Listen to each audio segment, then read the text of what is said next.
Okay, so at this point, we should have everything that we need in order to import our CSV file. We have a title, we have a body, which lines up with stub, we have the author already, and then we added our tags and image fields.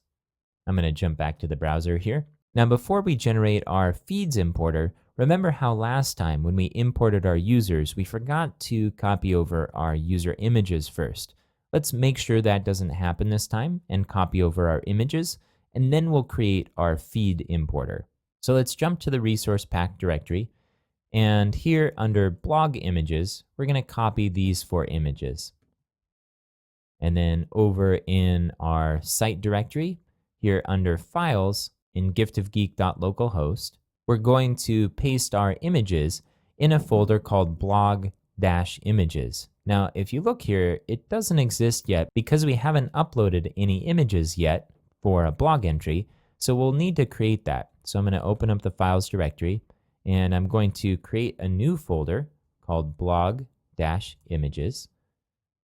And I'll open that up and paste in our 4 images here. Okay, now I'm going to go back to the browser,